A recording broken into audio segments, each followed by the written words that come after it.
Just have to do it at the next meeting. Retrospective, retroactive. Because the money is there, right? The grant has been Grant's been awarded, but we don't have it yet. Because it's, it's been awarded, but it's one of those, we paid for it, show them it's been paid, and then we receive the money. So I talked to SBOA, and they said, you have to create a new fund, which is what the ordinance is for. Right. And you can put it into a deficit, because we know that your ordinance is complicated. And apparently that's okay, because it's a federal grant.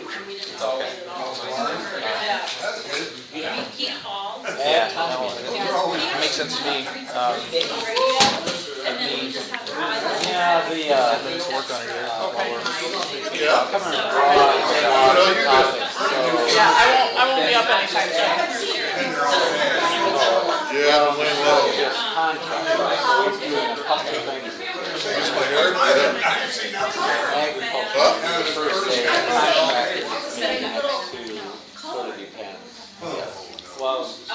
Does it have his agenda? Yeah, I saw it somewhere. I think the first day is not bad. Second day, third day. We each got a drink. You got something else. Recording in progress. It always quiets the room down. I love it. It does. It's like, Every single time. I'd like to open with prayer.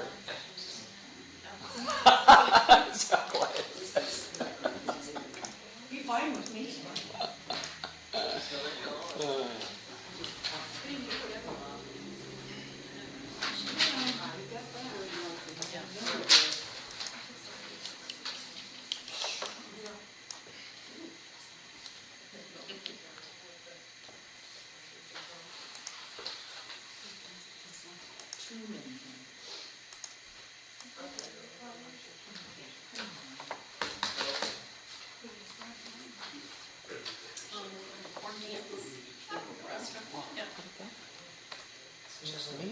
started here right about now. It is 7 o'clock, so let's get this thing started. Good evening, everyone. Today is Tuesday, November 2nd, 2023. It's my anniversary. Happy anniversary. Thank you very much. Or 27.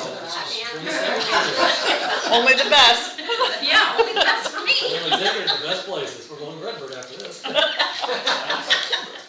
All right, we'll call this meeting to order. We'll start off with the Pledge of Allegiance. Chris, would you like to lead us tonight? Sure. Pledge allegiance to the flag of the United States of America and to the republic for which it stands, one nation, under God, indivisible, with liberty and justice for all. Thank you. Start with roll call, start from my left. Doug Smith. Here. Andrew Medford. Here. Kathy Burke. Here. Rick DeHolsky. Here. Jeff Peachy's here. Off to my left again, legal counsel Alex Bowman. Here. To my right, clerk treasurer Kathy Antonelli. Here. Town manager Mike Yoder. Present. And in the back, fire chief Nick Cant. Good evening. Evening, Nick. All right. Everybody had a chance to review the agenda. Yes. Okay, any additions, corrections, or deletions to the agenda? Okay, if not, the agenda will stand as published. Next item on the agenda is the approval of the invoices for last month. Everybody had a chance to review those? Yes. Okay, I make a motion to approve the previous month's invoices. okay, motion by Andrew. I'll second that motion. Second by Doug. Open for discussion. Open for discussion, the vote, Doug Smith. Yes. Andrew Medford. Yes. Kathy Burke. Yes. Rick DeHolsky. Yes. And Jeff Peachy, yes. Motion carries. Next is approval of the previous month's minutes, which would be the Tuesday work session of October 17th. I make a motion we approve the minutes. Okay, motion by Gabby, I'll second. second by Greg, open for discussion. No further discussion, we vote. Doug Smith. Yes. Andrew Medford. Yes. Kathy Burke. Yes. Rick DeHolsky. Yes. Jeff Peachy, yes. Motion carries. Okay, next item on the agenda, privilege of the floor, also known as public comment. Anybody in the room this evening that would like to make public comment or on the Zoom call? Liz Howell, 223 East Vistula Street, and I'd like to thank Joe and everybody that did this Halloween thing. It was a big hit. I think it was really, really great. see all the trucks and all the big tall ladder trucks and all the noise and they put them in this garbage truck and it went like that and shut them all out. It was in the Great. driver's seat of the garbage truck, not. Oh, okay. Yeah. Anyway, thank you very much, it was great. Thank you. Thank you, Linda. Throwing kids in the garbage truck. Anybody else? Okay, if not, moving right on, planning and development items. We have one this evening. Yeah, so this is where I place our consideration of the declaratory resolution for LT Aluminum. So Chris is here to present the company. Typically, the company would be here this time as well, but scheduling wise, they'll be here for the confirmatory, provided you approve the declaratory. But this allows Chris to introduce the topic, or the company, and present recommendations. Thank you. Chris Steggery, Economic Development Corporation, 300 Nimco Parkway. LT Aluminum is a startup division of BT Aluminum based out of California. LT plans on investing $36,800,035 to construct a 183,600 square foot manufacturing facility off of Stonewall Court to process aluminum extruded parts, primarily for the RV construction and automotive industries. They plan on hiring 125 employees with an average annual wage of $63,492. Production is around 41,000 roughly. It's based on the statistics I can get. This will be a full-service aluminum processing facility that will smelt, extrude, and powder coat a variety of aluminum profiles. LT expects to process about 5 million pounds of scrap aluminum annually, and one of our areas that we've been focusing on is advanced recycling. So this would kind of fit that model. They're requesting a tax phase-in on the 36 million. The total project is around 42 million, but they have 6 million in land, and we don't count land for that. They are currently out of the country, so they asked me to sub in and give you the overview on this, so I could answer any questions. Worked on 3 or 4 of these facilities in Elkhart County, so I know the gist, but what they're planning on doing, what we're seeing going on is a couple things. Number one, the RV industry uses a lot of aluminum, but the automotive guys are rapidly moving into lightening process to lighten all their vehicles, and then secondarily, most of the batteries that are being made for electric vehicles are encased in aluminum, okay, or they have aluminum components inside of them. So I think, although they haven't expressed that this is one of their focal points, I suspect that they'll be in that business as well. And we're seeing significant activity in the aluminum area across the county.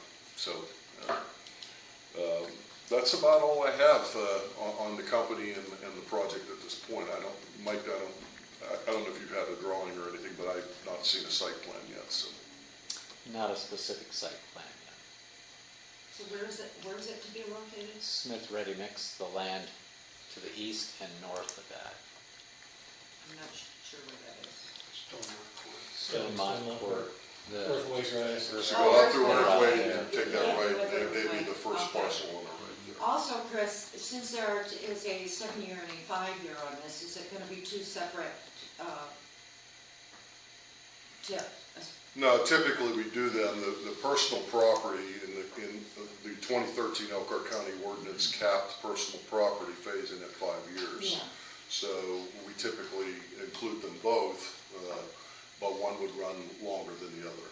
Okay, because we used to do it where we had 2 separate.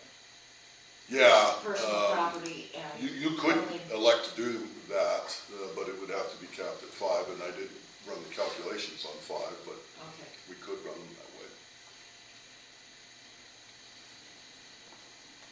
What have we been seeing as far as phase-ins and years here recently within the county?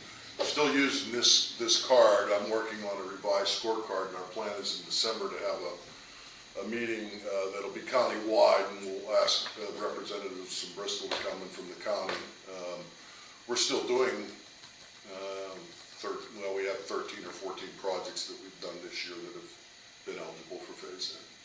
Okay. Your new scorecard, if you, and I know you probably don't have the new scorecards done, but if you were to guess, if you used a new scorecard on this, would it be 7 and 5, or would it be something less? I think it would fall, it was close to being longer, so I think it would fall into 7 and 5. Okay. And the tax rate, is that county, state, did you use? That's the DLUF tax rate distinction for the town of Bristol. Oh, So we take that right off the Department of Local Government Finance. And when I run these, I run them based off of what the county, and I validate that against the county's number just to make sure there's no clerical errors, but that's the rate. I shorten it, it's about 3 digits after the point, so I shorten it down to 2.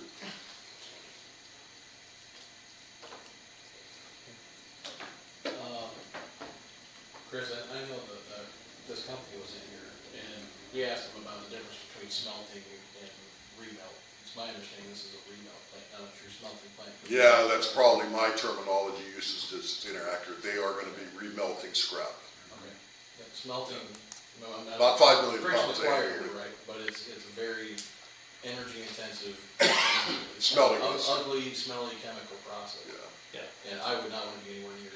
Brinko is a remelt facility as well, and that's a steel remelt facility, and they utilize scrap steel, so your distinction's accurate. Sorry about that. Just for the sake of anything. Yeah, no, it's remelt. fair enough. Fine by me, smelting plant. Smelting smells, yeah.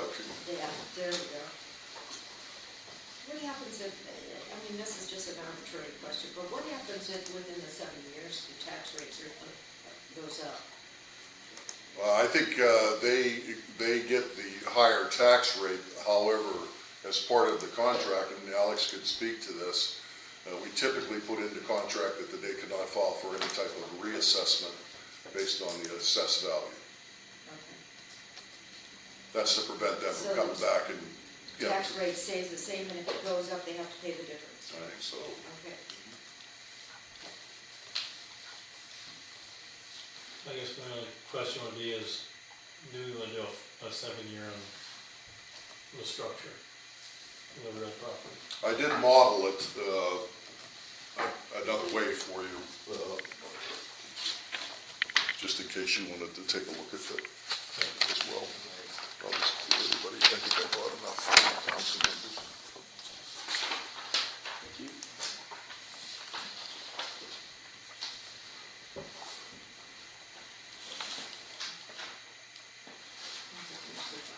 Thank you. Thank you.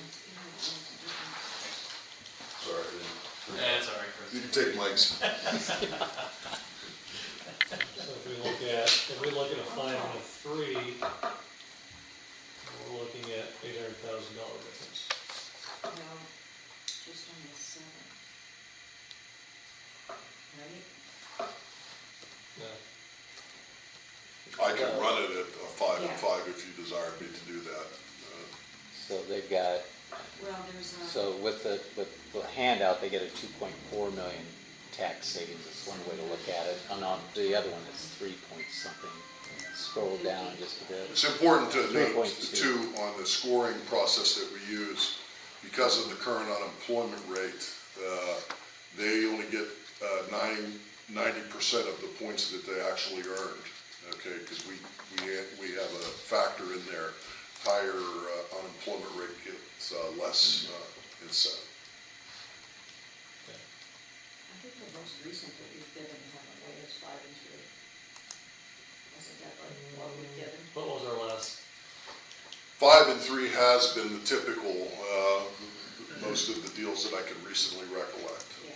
Most of those have That's been why I pretty ran it at 5 and 3. heavy RV related. Yeah. I think that's the reason. This one trips higher because of the automotive component, automation component. Yeah.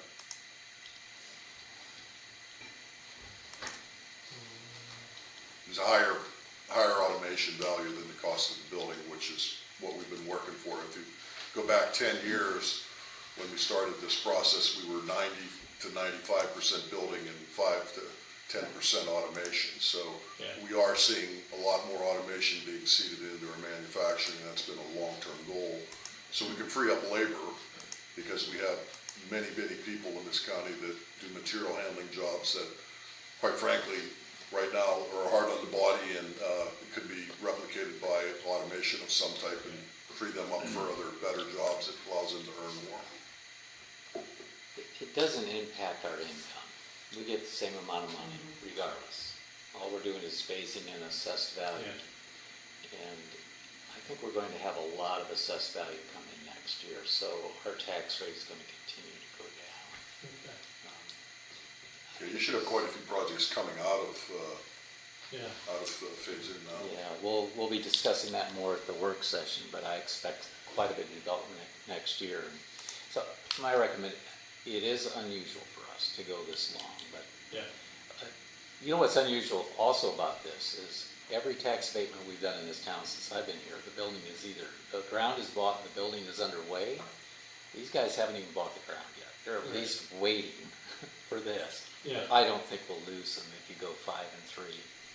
I don't think we'll lose them if we say no. But I'm not sure I'd want to be the town that was the first one to say no. Yeah. Well, I think also that a lot of the past ones that we did there were some that were existing buildings. And therefore, we didn't go as long because the building was. Expansion. Yeah, they were expanding or they were doing Yeah. something that wasn't from the Yeah. ground up. I'm not necessarily opposed to a 7 and 5, but if we compromise and do a 5 and 5. We might as well 5 and 3, maybe we do a 5 and 5. Good to them. Any thoughts on that, Council? Sounds good to me.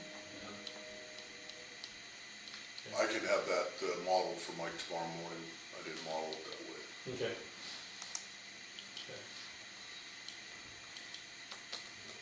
I know that we had gotten away, there were many years we had, well, there was a couple we had 10 years. And we wanted to get away from that. And then we went to 7 years. And then we wanted to get away from that as well. But 5 to 5 sounds fine with me. Okay. I can't say that, one of the things that we're working on with this card, the revised card, is looking at culture and benefits much more closely. And this company does have a pretty good benefit stack that they're providing to their employees, with the exception of profit sharing. It was one of the items they didn't have, but the rest of it appears to be more than 70% paid by the company. That's all their health insurance. And that's the kind of how we're trying to differentiate between the better companies that are trying to improve culture, build better facilities, and safer places to work, that sort of thing. So, Okay. I would go with either 5 or 5 or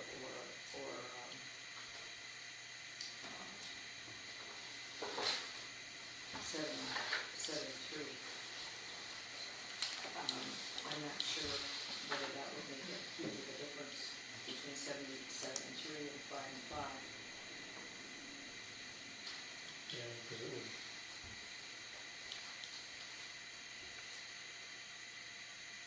Is it 7 and 3 would be 2.2 and 155, so it'd be 2.36. But maybe about the same. Oh, okay. Yeah, no, you'd be.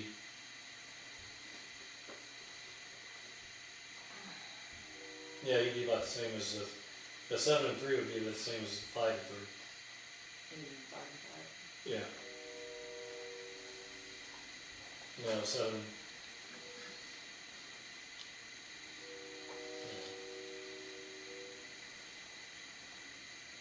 Because a 7-year on real property would be $3 million. Maybe a little bit less on 7 and 3, but not a whole lot less. So, anybody opposed to a 5 and 5? No. So the declaratory resolution, are we looking for that tonight? And you can modify it on the fly, is what our good attorney said. Okay. So is there a motion for the declaratory resolution for real and personal property tax abatement for LT Aluminum LLC? If not, I'll make a motion that we approve a 5 and 5-year tax abatement for LT Aluminum under resolution 10-2-2023-24.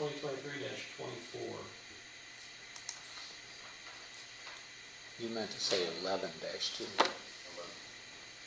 What did I say? Sorry.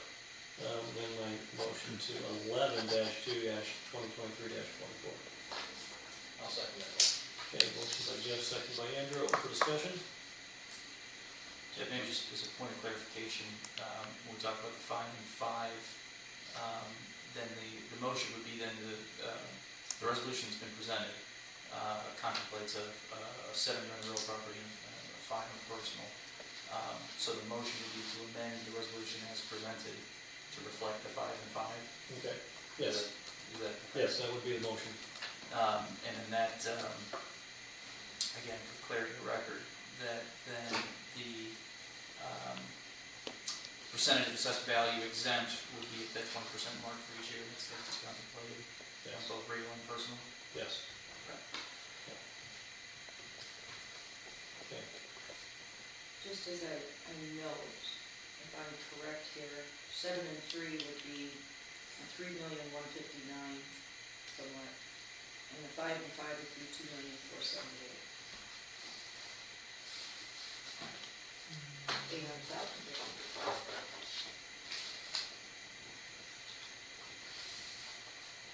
You take the 3 million from the 7 on the top, Okay. and the 155,000 from the 3 on the other sheet comes to 3,159,000.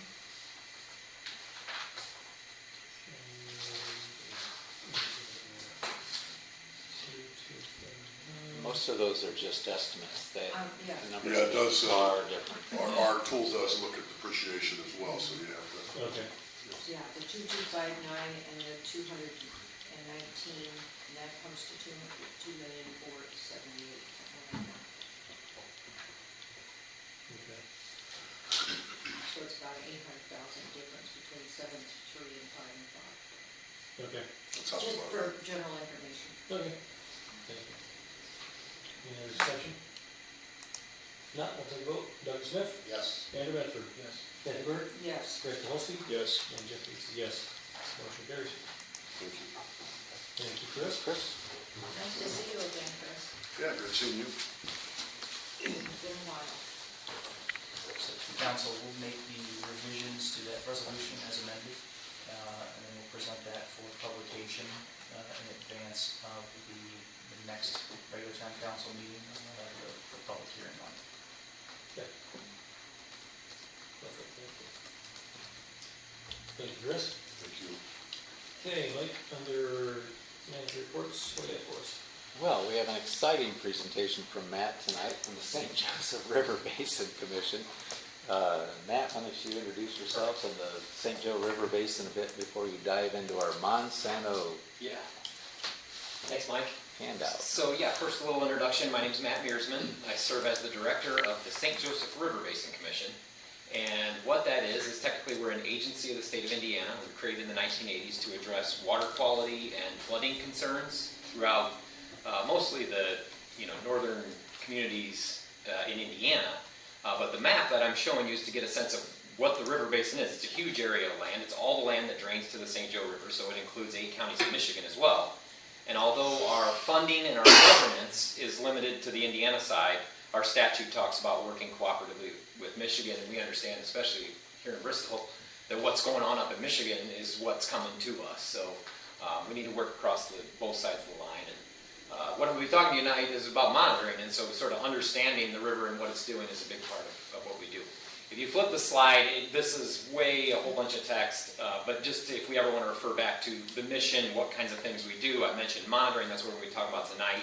But the idea was to promote coordination between communities, that if we're going to, especially with things like E. coli and pathogens, let alone flooding issues, if we're going to get a handle on them, we're not going to be able to do that just working in the town of Bristol. We have to work upstream in LaGrange County, Noble County, everything is drained into here. So that's all I had that slide in there. If you roll to the next one, a little bit of who we are. According to statute, we have a board that's like 32 members right now from each of the 6 counties in northern Indiana that drain to the St. Joe. Mayor of the largest city, county commissioner, health officer, county surveyor, soil and water conservation district, and then we have a representative of the Indiana DNR on our board. So that's a little bit about who we are and who I'm representing here tonight. What I'm here to talk about, though, is you guys, town of Bristol, are one of probably thousands of communities in the United States that received checks from Monsanto. And there was a lot of confusion. Several of our community members, I'll show you who got these checks, confused, what's this for, what's this about? And so we looked into it, and I don't know all the details about the lawsuit that took place, but basically there are a number of water bodies throughout the country that are listed as impaired by the EPA due to PCBs.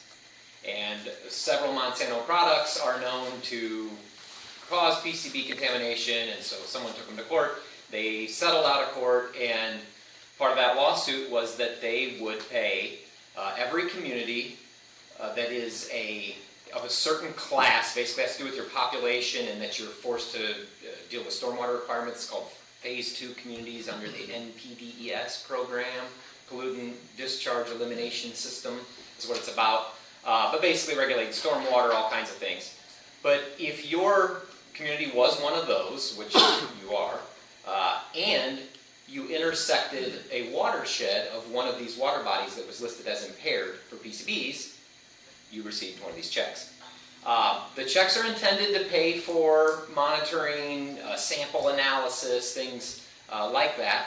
But we talked to our attorney and looked into it more, and you can spend the money on whatever you want. So I'm going to be real clear about that right now. You do not have to spend it on PCB sampling. But what we were talking about, amongst our board and several members, is that we wanted to present an opportunity for you to use the money for monitoring if you want, and we want to help you with that, not only in sort of dealing with contractors, managing some of the equipment stuff, but providing some cost share, like we pay for some, if you pay for some kind of thing. And we've had a couple of communities that were interested in this, and we're deploying some now. And so that's what I wanted to talk to you about, is an opportunity to maybe use at least some of that money that you got from Monsanto. So if you want to roll to the next slide, you'll see who in the basin on the Indiana side at least got checks, and most of them were for around $17,000. That's what yours was. Some of the larger communities like Elkhart County, City of South Bend, St. Joe County were more like $27,000. But what we're thinking of here, and that was so for your information, who else got these? We are working with City of Angola and Steuben County right now on deploying some additional sensors. So they were interested in what I'm about to share with you. So if you roll to the next slide, what we're talking about here, we are not particularly interested in doing PCB sample analysis. It's a monster of an issue that's really hard to get your arms around, and it's so focused on one thing. And what we find is most folks are more directly impacted by things like flooding and whether or not it's safe to swim in the river or have contact with it.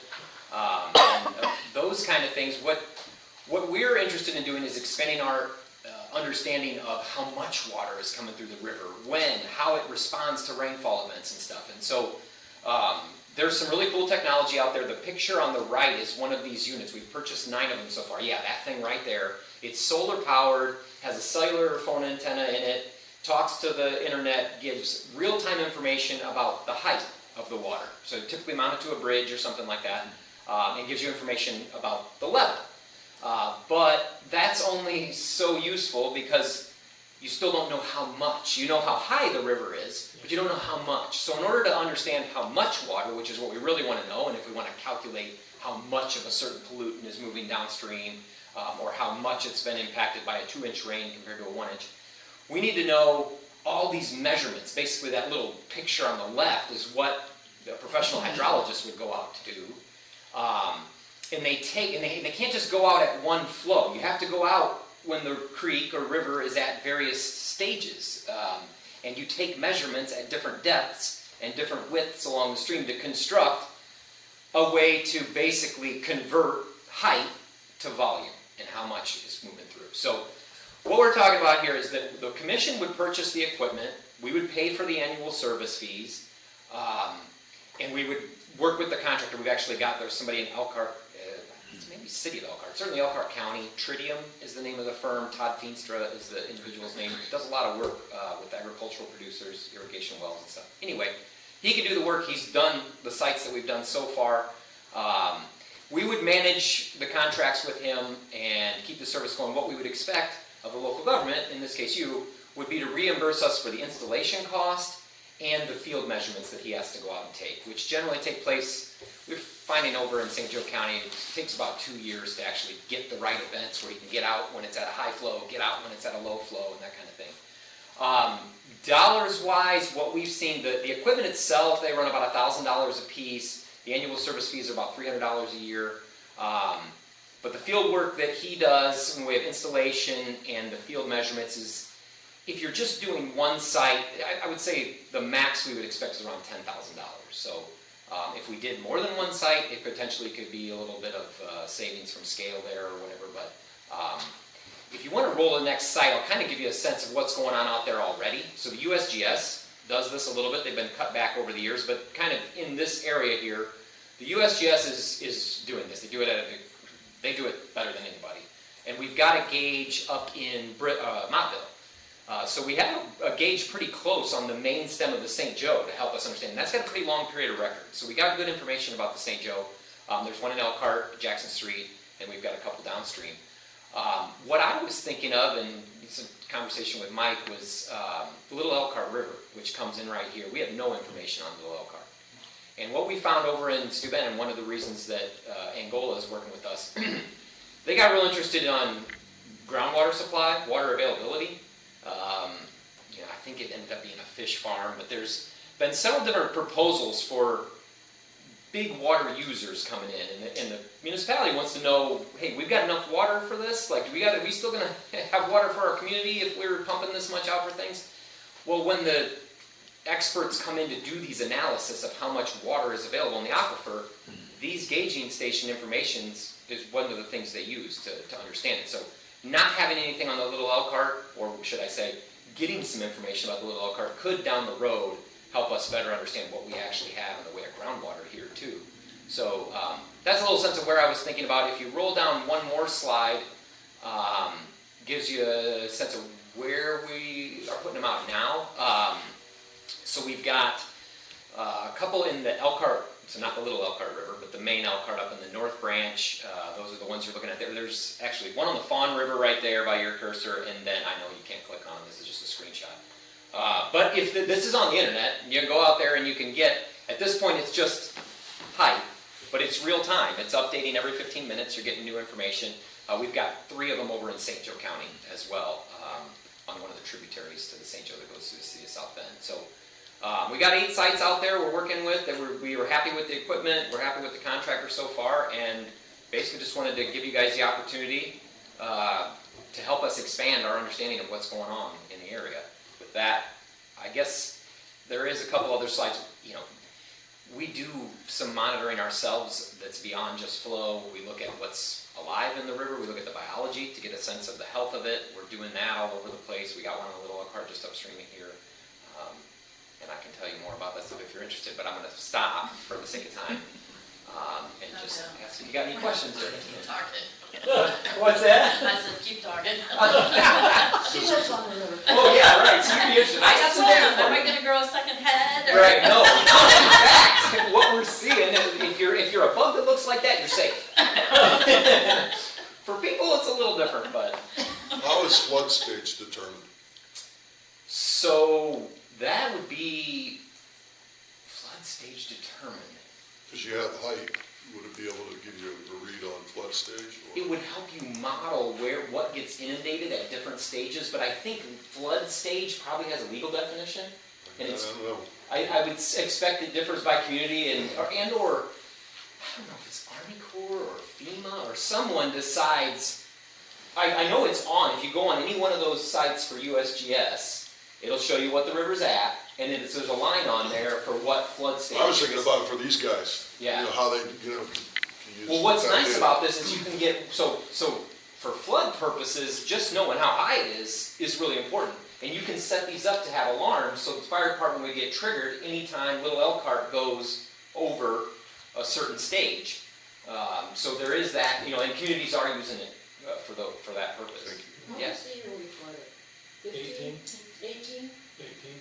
Yeah, the whole park was The under, other yeah. side of it, yeah. Yeah. Yeah, really bad. Well, and houses on the other side of the river, they're lower ground than what we are. Yeah, on the Yeah. inside. Yep. Yeah.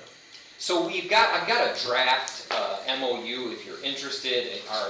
Our attorney just sent me a bunch of comments on this. She's got like 2 pages of language she's adding to it, but she didn't change anything about the content of what the understanding is between us and the community. You know, it's like I said, Angola and Steuben County have both committed to use some of their funds for the reimbursements, and we've worked with them to pick the location of the gauges. So we do have a couple communities working with us, and love to work with you guys too. When you mentioned $10,000, Yeah. you had said that it would be monitoring for over a 2-year period. Is that the $10,000 for a 2-year period?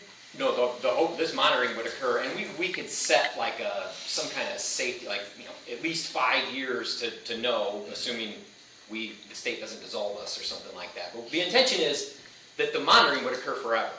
Right. What would take place over the 2 years was an estimate, would be the contractor going out and taking those measurements to get us a sense of, but no, the gauge would remain in place forever. But the $10,000 that you mentioned was for that 2-year period, total 2-year period. It was to pay the contractor to go out and take up to like 5 Yeah. different measurements. Right. And install the unit. Okay, Yep. But that's the part that we would expect the town to reimburse us. Right. We pay for it, but yeah. I was just wondering what period of time that you were mentioning. You mentioned. Yeah, 2 generally years. we pay him on the upfront, like we pay him I to see. do it and then he just goes out when the flow is right, so. I see, yeah. okay.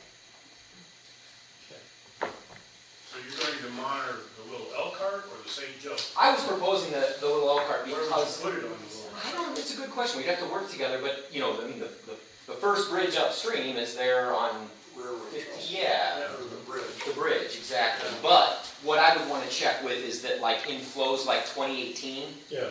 that we don't actually have the St. Joe River backing up that far up the Little Elkhart. We want to get it far enough up that it's not going to be impacted by what's going on in the St. Joe. Yeah. So, could be Bonnieville Mill area or somewhere up in there. Yeah.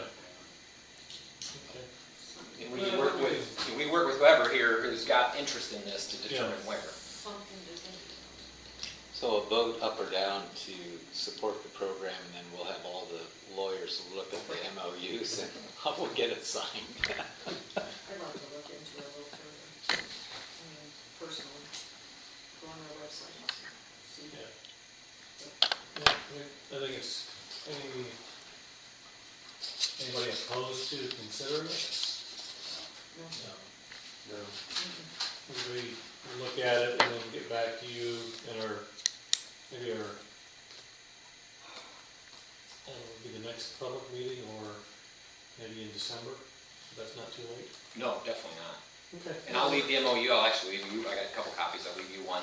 Like I said, it doesn't include all the legal stuff, but it'll give you a sense of what we're talking about. Well, wait a minute, you're not leaving us the fine print?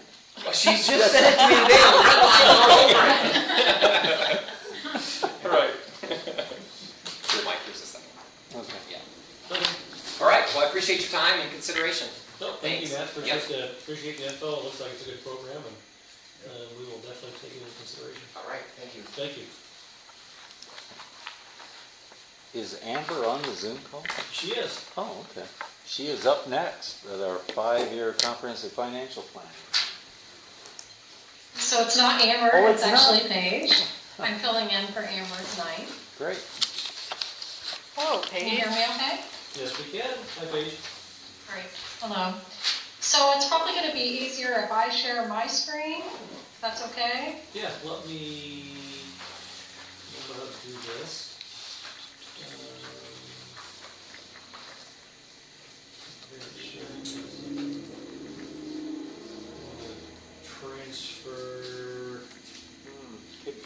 can you do all participants or just let her? Or if it's easier and you have the report, I can just go No, off of that. I'll let you, I will let you do that. Page, let me get you I that. think you do it on where you're at, Jeff. Sure. There you go. Second one down, all participants. Okay, there we go. So you should be able to share page. I will stop sharing. If you want to share, go for it. Sure.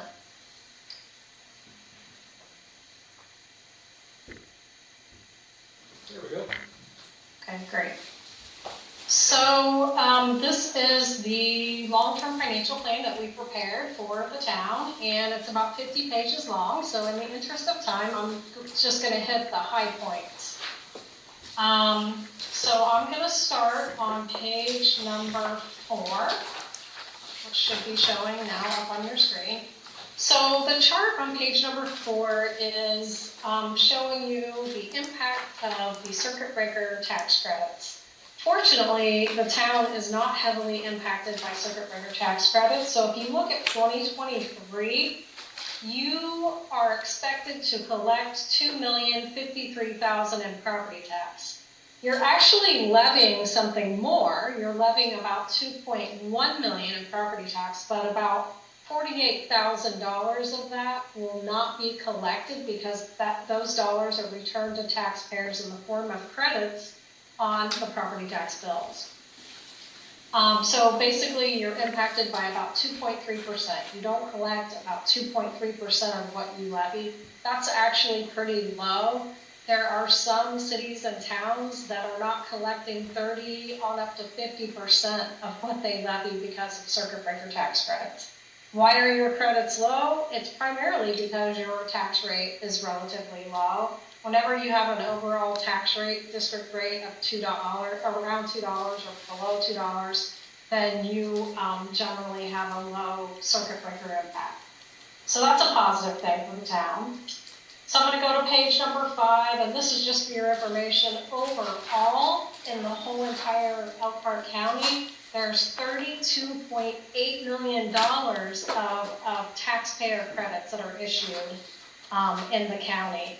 You only make up a very small portion of that, 0.1%. But the units like the county and the city that have the higher tax rates, they're going to generate more of that circuit breaker credit, because really what it means is taxpayers in those areas are hitting the tax cap sooner than they would be if they lived in Bristol and were paying the Bristol rate.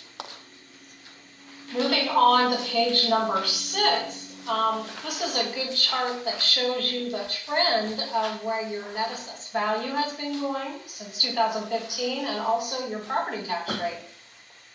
So the bars on this chart represent your net assessed value. So in 2015, your net assessed value was $119 million. It has increased, it has actually doubled since 2015. If we look at 2023, your net assessed value is $242 million. In 2024, it's increasing by 15.2%. So you've got a lot of really good growth, which just gives you opportunities. You can see the tax rate has gone the other direction, which is what we would expect to see. With all that growth in net assessed value, it takes a lower tax rate to generate your maximum levy. So there is a misconception that when your net assessed value goes up, you get more tax dollars. Well, that's not necessarily true. It just takes a lower tax rate to generate the maximum that you're allowed to raise. So if you look at the tax rates in 2015, you were at $1. In 2023, your tax rate is 0.8698, which is a reduction of 13%. And we do feel that it will be further reduced for 2024 with that 15% growth on your net assessed value. Your tax rate should be around 84 cents, which is a 3% decrease from the current year. So that's all good, positive information for the town. Moving on to page number 7. So what you're looking at here is we've got some guardrails on this graph. So the very bottom here, the kind of the turquoise color, that's representing a 15% cash reserve. So you probably hear us talk a lot about in your main operating funds, you should not have cash balances at the end of any given year that are less than 15% of what you spend. So it's about a 2.5-month reserve. So that's the 15%, so that's the floor. We don't want you to fall below that. 50% is in that kind of darker green color, and that, we are saying that represents the ceiling. You can have cash reserves above 50%, in fact, you do. But whenever they're above 50%, you might want to think about making some transfers to rainy day or developing a plan to spend some of those reserves. You're not going to lose anything. The state's not going to come in and reduce your property tax levy. It's just a good rule of thumb, you know, to make plans to spend anything above 50%. So actually the town in the major operating funds, that's what this graph represents. It's the general, motor vehicle, highway, local road, street, park, cemetery, public safety, lit, and edit.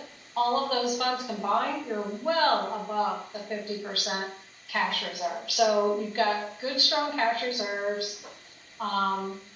They've been relatively stable. You'll see that we are projecting a little bit of a dip in 2024, but that really is just attributable to capital outlays, one-time expenditure. So it doesn't spark any red flags. You do see that we're projecting, at least right now, that your cash reserves may start going up, because as we go through this cash flow analysis, you'll see where some budgets are below receipts, which means you could increase your budgets in future years. Now, why does this look so good? You know, generally when I'm talking about cash reserves, we're seeing downward trends. You've got an upward trend for a couple of reasons. One is that, you know, you were able to get a permanent levy increase due to annexation of $140,000 this year. Also, because you had so much growth in your net assessed value, you qualify for a levy appeal, which should get you another about $143,000 for 2024.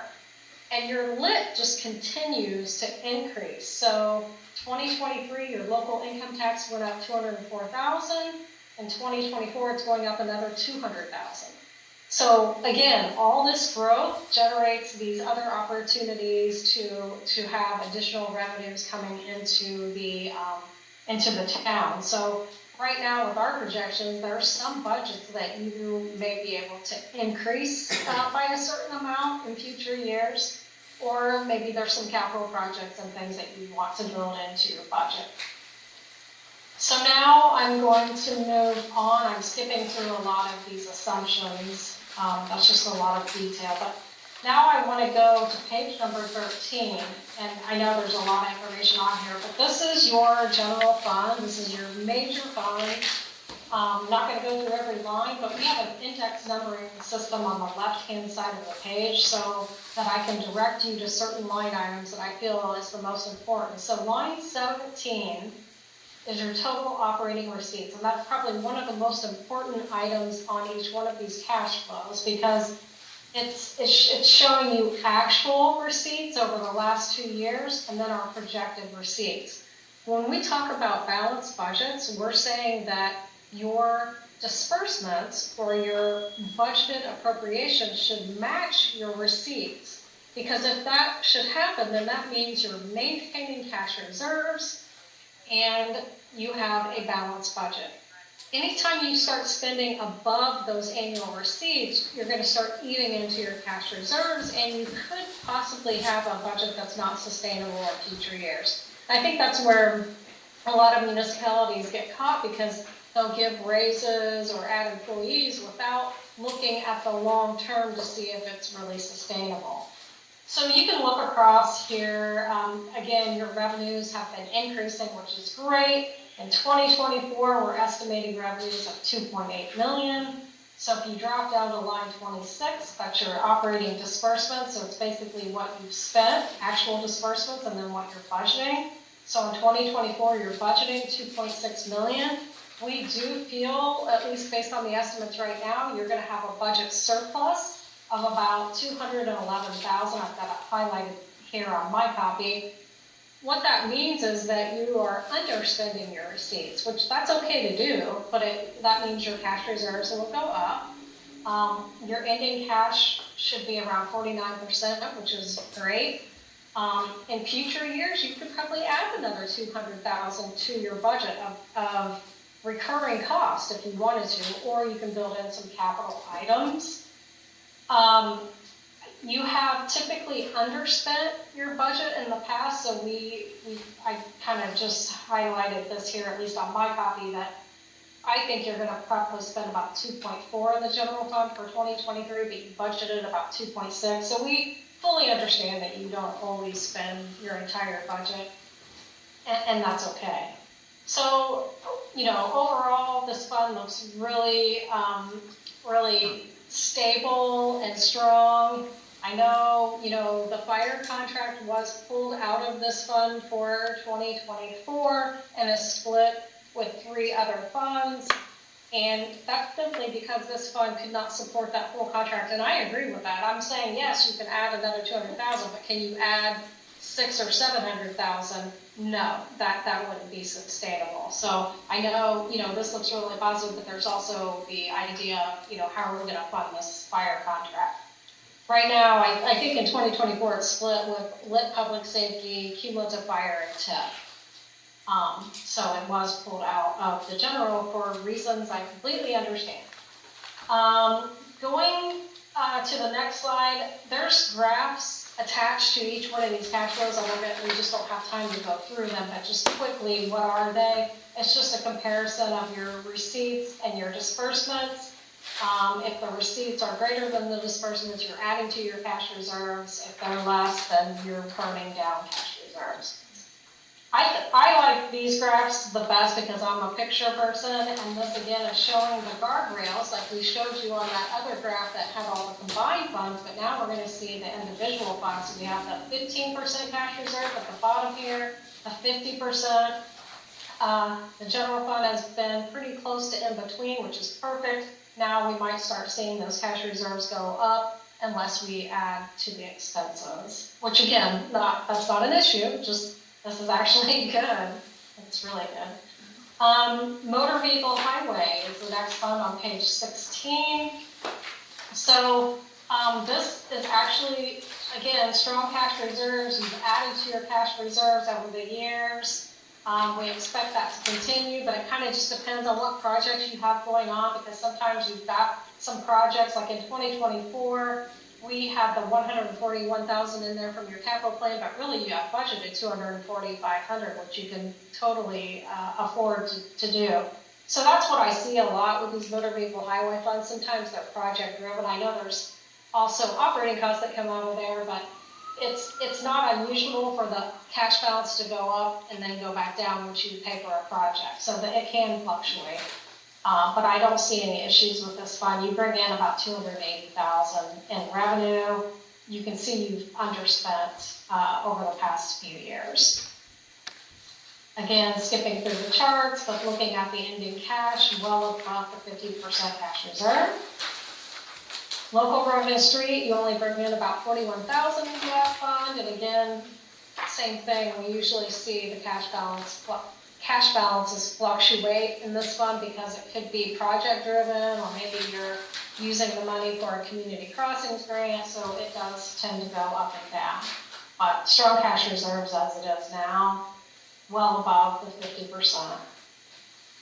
NVH restricted, just remember that, when you get your motor vehicle highway distribution, which is basically gas tax, 50% goes to your regular motor vehicle highway fund, and then 50% goes to this restricted fund. This fund may only be used for the construction, reconstruction, and preservation of roads. So it is pretty restrictive. It looks like you're able to utilize it when you can. A lot of municipalities use this for grant matching, but you can use it for road resurfacing, paving, etc. There's not a lot that goes in there every year, so it looks like you let it build up and then use it, and I think that's a great thing to do with it, because if you're only getting 37,000 in, there's not a lot you can do on an annual basis. Again, cash reserves look really good. Moving on to park and recreation. This fund has strong cash reserves, and they've been building over the years, and now you're starting to utilize some of them, I think it's a good idea to let the cash reserves burn down to around 50% because they've just been really high in this fund unless you have projects that you want to do. But you can see that as the cash reserves go down around 2026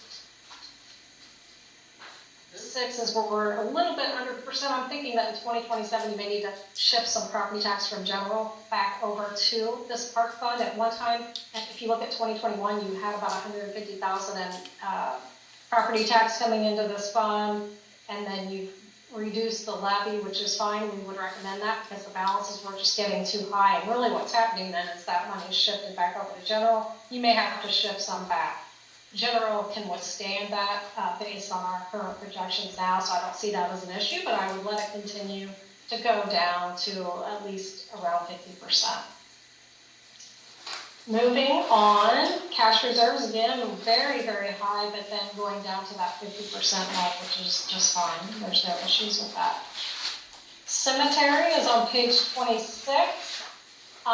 Again, strong cash reserves based on the minimal budget that you have. You had property tax on this fund in 2021. You dropped it down to about half, 53,000 in 2022, and then you took it off, which again is what we would recommend. If you take the property tax off this fund because you don't need it in this fund, it just shifts to general, which just makes general that much stronger. There may be a time when you need to put property tax back onto this fund, but if you're only utilizing 6,000 or 7,000 a year, it's gonna be a while before you need to shift some back over from general. Again, cash reserves well above the 50%.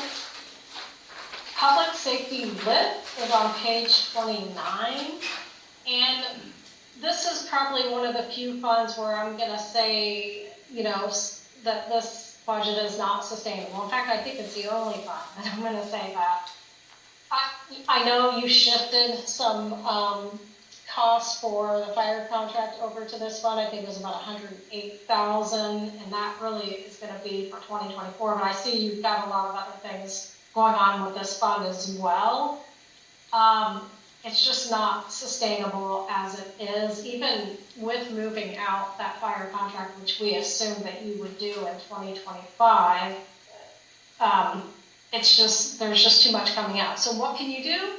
There's some costs in here that you can likely just move over to the general fund. Remember that general can fund any municipal item that you have. So, and I told you you've got room to shift about 200,000. So probably starting in 2025's budget, I would shift some cost over maybe 50,000 to 100,000 from here and just pay for it out of general, and that will balance this budget, and general can withstand that. So here's your cash reserves. They work pretty good. They were above the 50%, but then they start dropping, and according to our projections, it's really not sustainable going out after 2024. EBIT is the local income tax economic development. Again, because of your growth and people getting jobs in your county and also living in your county, you're seeing growth in local income tax. So we do expect that to continue. We flatlined it here, but I think that's just a conservative amount. You get about $251,000 in per year. You do spend it. Again, it kind of fluctuates depending on what your projects are, but you've got a nice strong cash reserve, and remember, this fund can be used for any municipal purpose as long as it's within your plan. Again, strong cash reserves there. Now we're going to go into some of your special revenue funds, and this may go a lot quicker, but stop me if you have any questions. This is your stormwater fund. So you are adding to your cash reserves pretty much every year except in 2022 when you have some capital items come out of there. So I don't see any issues with this fund. Cash reserves look good. Rainy day, you have $228,000 in this fund that you've maintained for a while. I do like the fact that you don't spend money out of this fund. we typically recommend not to budget anything to spend out of it, because it's for a rainy day, for unforeseen, purposes or emergencies. So just keep that kind of where it is. But as I mentioned earlier, if you've got some cash reserves in general that are above 50%, if they get to that point, then you can do annual transfers out to the rainy day fund. Unfortunately, you can only transfer from general to rainy day. You can't transfer from the other funds, but it gives you an opportunity to kind of build up this balance. And we can always help you determine what would be a good level or a good amount to transfer from general and keep those strong reserves. Raver Golf Course, it looks like you budget about $50,000 a year for capital, but the cash reserves continue to grow in this fund. I don't really have a good handle as to what your plans are for the reserves, but you've got reserves sitting there, so if you have some capital items, certainly you can budget it out of this fund. Capital funds, so although we call them capital funds, so this is your Cume Capital Improvement Fund, these funds can be used for any municipal purpose. So CCI cigarette tax, that's what this fund is, and the Cume Capital Development, they can be used for any municipal purpose. The law changed, I think it was about 10 or 12 years ago, to open that up for any purpose. So it looks like you don't typically use this Cume Capital Improvement Fund, and it is the cigarette tax. You don't get very much of it, it's only $3,200, but just to let you know, you can use it for any purpose. If you want to use it for capital, that's fine. You can use it for IT. If you want to buy some computers or something like that, that would be a good use for this fund. Cumulative fire. This fund is utilized really to pay it's a contractual agreement with the fire department for equipment replacement things. So you've been budgeting, well, at least 2023, 120,000, 2024, 120,000. You're only bringing in about 73,000. What I wanted to mention about this fund is that this fund is within your maximum levy limitation. So what that means is that if DLGF eliminates this fund because you create a fire territory, you will lose whatever levy you have in this fund. So what we suggest, this is kind of a strategic thing, if you feel like the fire territory may go forward, we would recommend that when you get the 1782 notice, your preliminary budget from DLGF for 2024, that you ask DLGF to zero out the levy on this fund and transfer that levy over to the general fund. If the fire territory doesn't go through, then you can just reestablish the levy on this fund for taxes payable 2025. So it would mean that you wouldn't have a levy on this fund for 1 year. If you allow the levy for 2024, as was adopted, and the fire territory goes through, then you will essentially lose this 70,000. So I mean, we can talk about those at another time if you want. I don't want to confuse anybody, but just for strategy, you might want to think about not having a levy on this fund in 2024. And you won't be losing anything, it would just be shifted over to the general fund temporarily. CCD, this capital development fund is outside the levy limits, which is great. And you did reestablish up to the max of 5 cents. So you're able to get as much as you possibly can, and as your net assessed value goes up, these dollars will go up right along with it. So that's why we're showing a growth in the property tax in this fund. So in 2024, you should get about 140,000. And you're budgeting, it looks like in 2024, we don't have it on here, but you're budgeting 297,000. You've got a lot of reserves there, so you've got some opportunity for some capital projects. Now for the TIF funds. So this is the TIF South Street Fund. And again, you've got about $450,000 budgeted in 2024 for that fire contract. We are assuming that will go away in 2025. Obviously, if the fire territory is not established, you'll have to figure out how you're going to pay that contract, but we do assume that it goes away in 2025. That's why I have those highlighted. But again, you've got storm cost reserves. You know that now your TIF funds can be used for public safety operating costs, which is great. That's a great option that you have for this fund or any other TIF fund. This is the North Street TIF. It's not generating hardly anything, and it doesn't look like you have anything budgeted to spend out of that.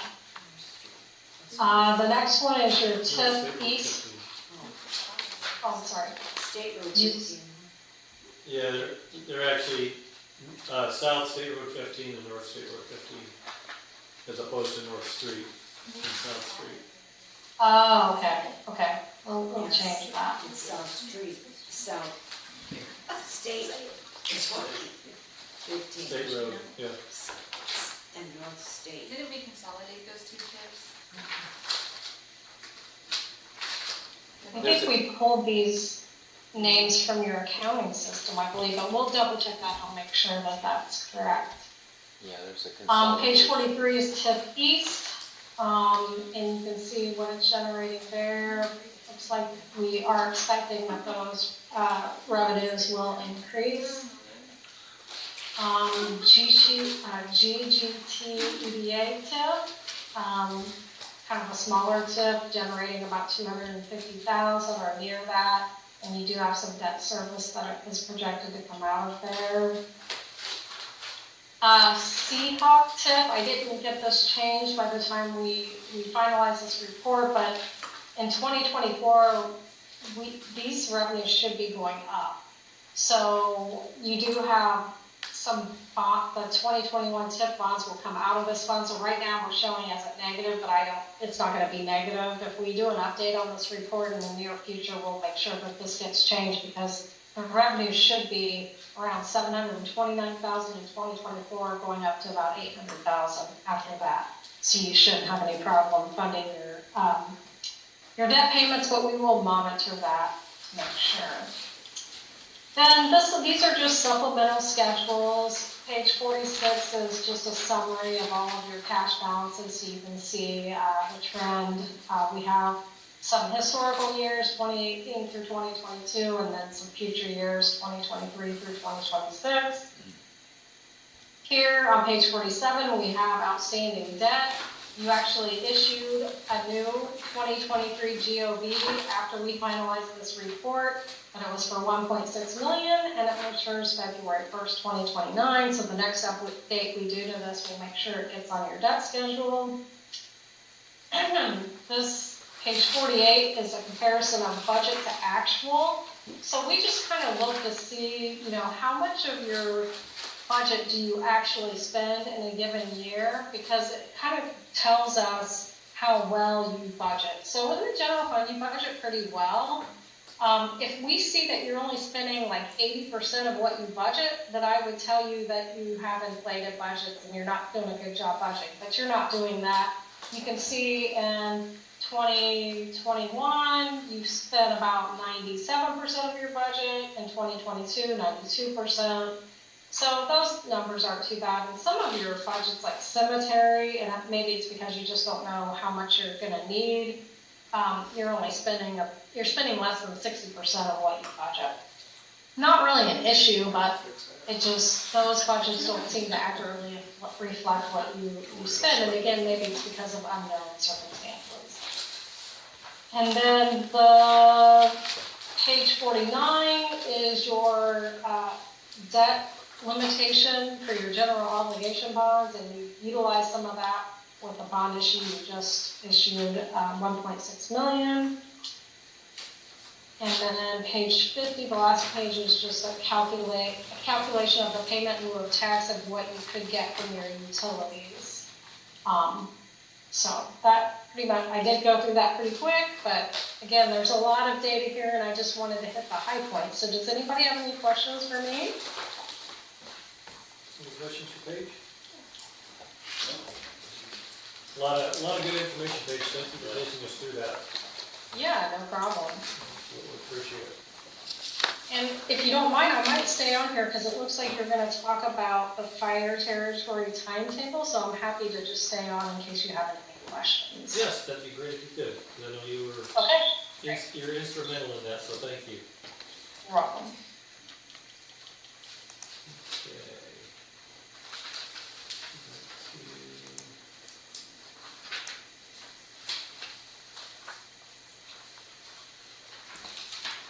Alright, so, we'll get the comprehensive, next item is the CCNG change order for 41,000, Mike. Yes, this is the Maple Street project that, and Depot Street, that intersection. We've made changes there, and we're shaving about $41,000 off the project. Just like you to approve the change order.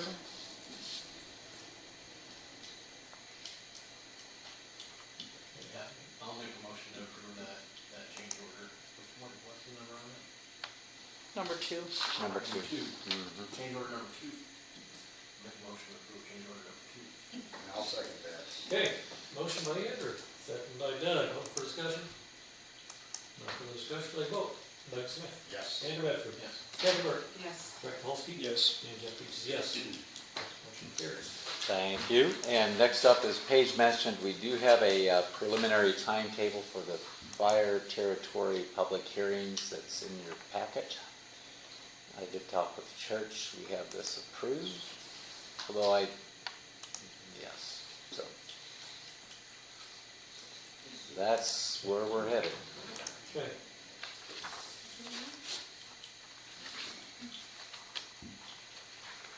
And Paige is making sure that everything is happening smoothly. She left? That's right. Okay, there you go. That is all I have this evening. This is gonna be fun. This is gonna be fun. The public hearings? Yes, they will, they should be a lot of fun. I think we'll have an average of 2 people attend. More than likely. Okay. Anything else on that? Nope. Okay. Paige, anything to add? No, Okay. Thank you for putting this together for us. yep, no problem. Have a great evening. You too, thanks. Bye. All right. Kathy, oh, let me ask, anybody have anything for Mike for the one?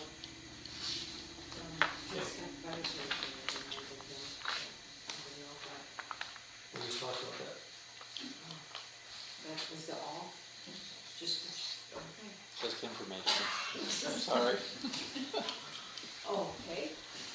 I lost out on it. That's okay. All right, Kathy, what do you have for us tonight? I have 2 items for council this evening. One is a salary ordinance amendment for one of our utility employees, Derek DeGraw. He was hired in July 31st with, can't think of the word I want. Well, he was hired in I made this promise, so. Promise, Actually. okay. It was in his employment agreement. He started at the 25.50 and November 1st we'd move him up to 26.50. 2625. 26.25, yeah. So my problem is that I think I'm going to remember this, so that we would have started it a month ago, but I forget that I can't remember.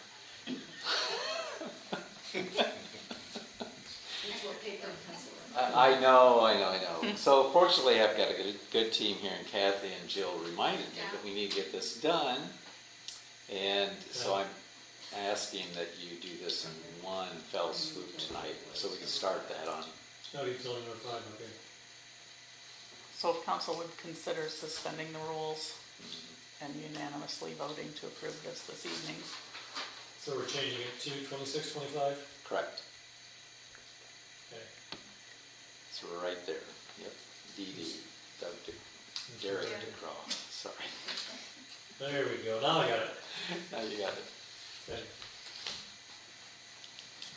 So is there a motion to suspend the rules and pass a salary ordinance on one reading with a unanimous decision. I'll make that motion. Okay, motion by Andrew, A second? second by Greg, open for discussion. No further discussion? Basically, the only one we're doing that Correct. actually is changing utility employee file. The rest of it's the same. Correct. Correct. Just one addition. Okay. Any further discussion?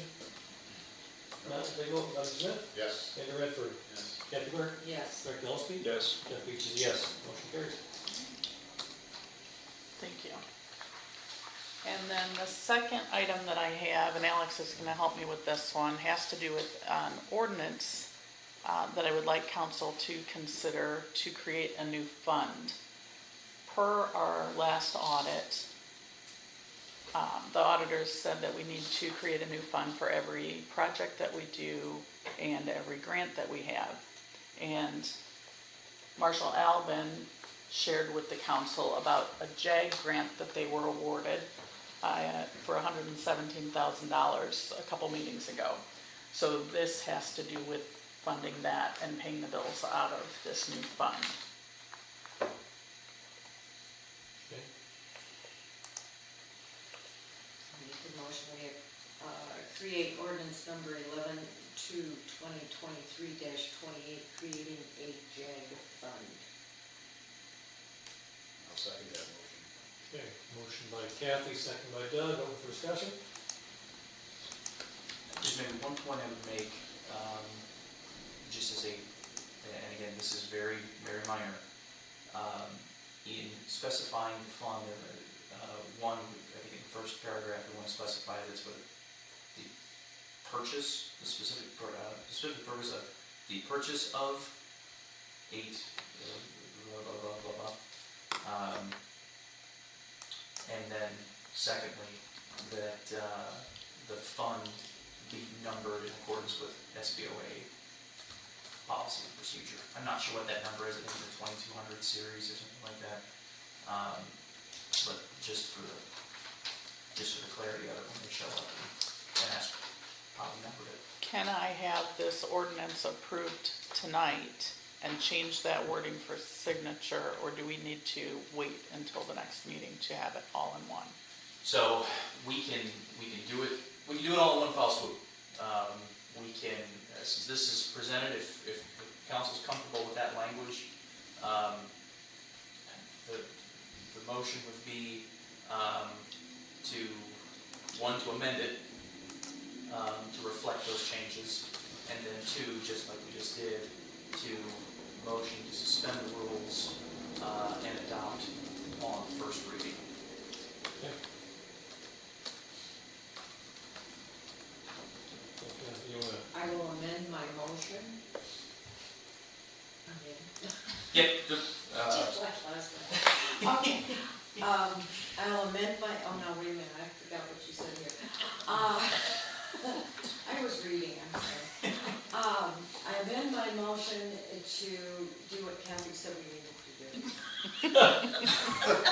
I got you. just the reading, You see, I couldn't find that page. right? Oh, okay, I am amending my motion to purchase purposes of equipment. To specify this for the purchase of that equipment. Yeah. And to require the fund to reflect numeration according to the SBOA. That's what I. If I could put those words in your mouth, that's what they would be. That's why they just come here and went right out. Okay, so, motion amended by Kathy. Sorry, I made that motion. You also have to suspend rules and I would like to also suspend the rules and approve. pass on unanimous first vote.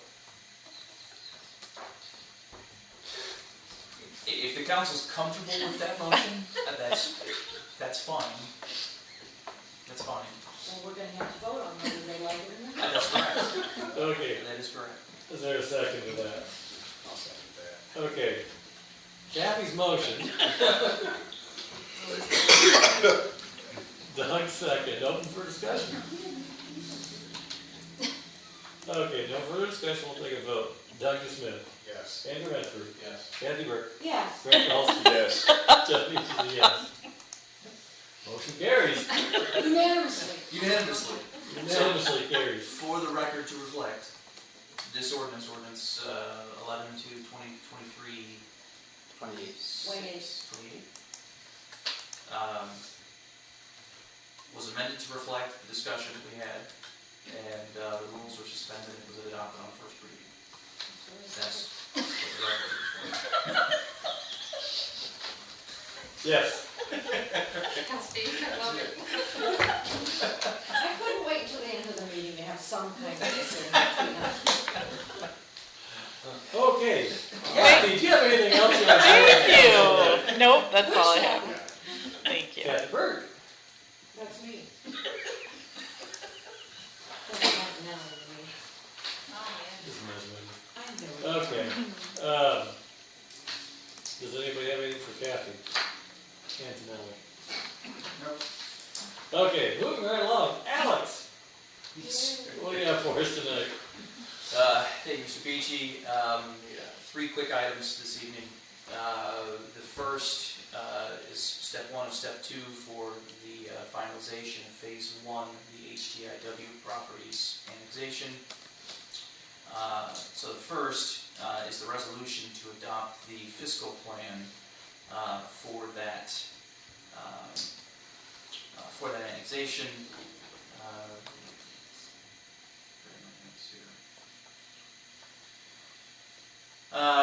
So the resolution to adopt the fiscal plan, this is resolution 11/2/2023-25. This is a process that is familiar to the council at this point. The fiscal plan that was prepared by Baker Tilly for this property. This is the 20 acres on State Road 15 on the south side of town. It's 20 acres. It's currently zoned M1. I'll note that we had a discussion that the fiscal plan reflects that it's currently zoned A1. That's a factual issue that the council can say, no, it's M1, and that's just fine. There's no need for parliamentary procedure on that matter. It's currently used as a parking lot. Nobody lives there. The fiscal plan identifies the non-capital and capital services the town is required to provide. Non-capital services within a year, capital services within 3 years. The fiscal plan identifies that for fire, police, EMS, street maintenance, stormwater drainage, parks, and government administration, there is a negligible to no increase cost to the town. For capital services, the fiscal plan identifies that the parcel is not currently served by water or sewer. That's what it identifies, but it says that there is capacity and it's right next door, so there is no anticipated cost there. There are no streets to be serviced, so there's no streets on that parcel that are being annexed, so there's no street concerns there. Parcel has an assessed value of $263,900,000. That's about a 0.09% increase to the town's assessed value. And as I said, there is no anticipated additional cost to the town for this annexation. This has been properly noticed. We've had our hearing. Petition has been received, and so we are ready to adopt the fiscal plan and move forward with the second reading of the ordinance to annex this parcel. So with the resolution before you, my recommendation would be to adopt it. Happy to answer any additional questions. Okay. So is there a motion to adopt resolution 11-2-2023-25? I'll make a motion to adopt resolution 11-2-2023-25. Motion by Andrew. I'll Second. second. Second by Greg. Open for discussion. No further discussion, we'll take a vote. Doug Smith. Yes. Andrew Redford. Yes. Kathy Burke. Yes. Greg Dolphin. Yes. And Jeff Beechey, yes. Motion carries. Thank you, council. Part two of this process is the adoption of the ordinance. This is ordinance number 11-2-2023-26, an ordinance of the town council of the town of Bristol, Indiana, annexing certain territory and declaring the same to be a part of the town of Bristol, Indiana. Again, this pertains to that 20-acre parcel. This is a voluntary annexation, so 100% of the owners, the single owner, has asked to be annexed. The ordinance reflects that the zoning is currently M1. The fiscal plan has been adopted, and notice has been properly given. And so my recommendation to council would be to adopt this ordinance as presented to finalize this annexation. Is there a motion to adopt ordinance number 11-2-2023-26? I'll make a motion to adopt ordinance 11-2-2023-26. Motion by Greg, I'll second. second by Andrew. Open for discussion. No further discussion, we'll go. Doug Smith, Yes. Andrew Edwards, Yes. Kathy Burke, Yes. Greg Dolsky. Yes. And Jeff Beach is yes. Motion carries. Thank you, council. The last item I have for this evening is a ordinance 11-2-2023-24, which is an ordinance of the town council of the town of Bristol, Indiana, amending chapter 51 of the town of Bristol, Indiana Code of Ordinances to authorize a new water utility rate for certain sprinkler system services. You will recall at the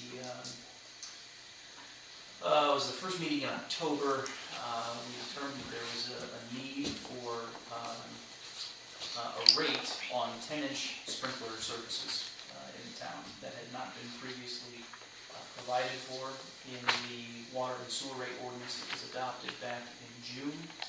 So we've gone through the process again to add the 10-inch sprinkler service to the ordinance. This is on second reading. Statute requires that this be opened up for public hearing before adoption. I recommend that the council open this for public hearing, take in public comment, and then move forward with the adoption. Happy to answer any questions either now or following the public comment hearing. Okay.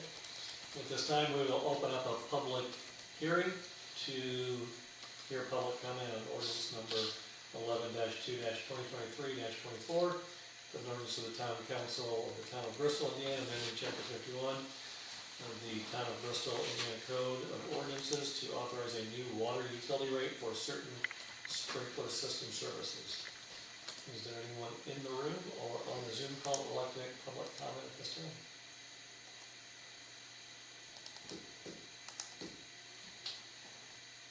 Hearing no comment, we will close the public hearing. Next order of business would be to adopt on final reading ordinance number 11-2-2023-24. Is there a motion to adopt the ordinance? I'll make a motion to adopt on final reading ordinance 11-2-2023-24. Okay, motion by Andrew, I'll second that. second by Kathy. Open for discussion. No further discussion, take a vote. Doug Smith, Yes. Andrew Edford, Yes. Kathy Burke, Yes. Greg Dolsky, Yes. and Jeff Beach is a yes. Motion carries. Thank you, council. That's all I have for this evening. Thank you, Alex. Appreciate it. Okay, nothing under new business, nothing under unfinished business. Town council discussion items. Doug, anything tonight? Nothing. Okay. Andrew, anything? Well, should I talk about the creating places thing? Yeah. Jill did a fantastic job of spreading the word for the 200 creating places celebration, and the town of Bristol won for the Corn Dog Festival. I went to Anderson and accepted the award on our behalf, and right there.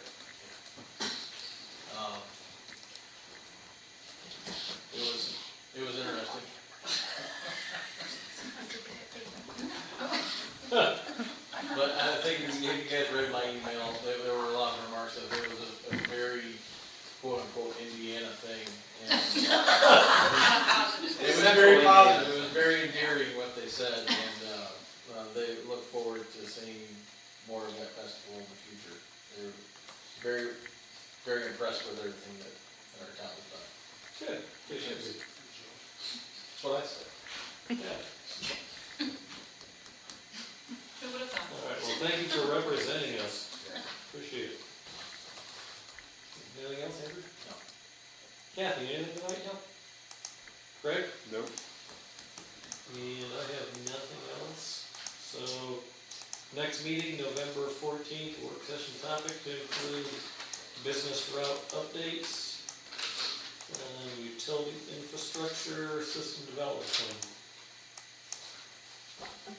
With that said, is there a motion to adjourn? I'll make a motion to adjourn. I second. Motion and a second, all in favor? Aye. Great, thanks everybody. Second.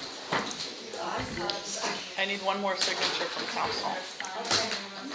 Mike went to print it for me, I didn't have it printed out, sorry. Recording stopped. Okay. I got your minutes. Oh, okay. When I was walking out, I thought it came in. Do you hear from everybody, Kathy? Yes, Oh, the cemetery? yeah, Mike's printing it for me. Trying to run off. No. Okay, So I talked to him, we're gonna discuss. Gonna pick on did you see my email? Um, I don't know what you're What is asking. it? When I called him, I said, I don't like. You just make a complicated motion. I said, no, they're not all six. Would you end the meeting while I was gone? I didn't. Two things you don't want to do. Okay. I assumed they wanted it for the meeting. We'll discuss it. Me too. So I said, Move all the calls to the fire department of town and place it on the fire account. All the tax. Thank you. if you remember, then we'll try and suck it out tomorrow. Okay. It won't be first thing in the morning. We gotta meet with that. It's one time. Like 9 to 9. Signature and date. And this is, you go, Jeff, they meet you, you do something. Thank you. Oh, that's it. Well, that's kind of. So, no,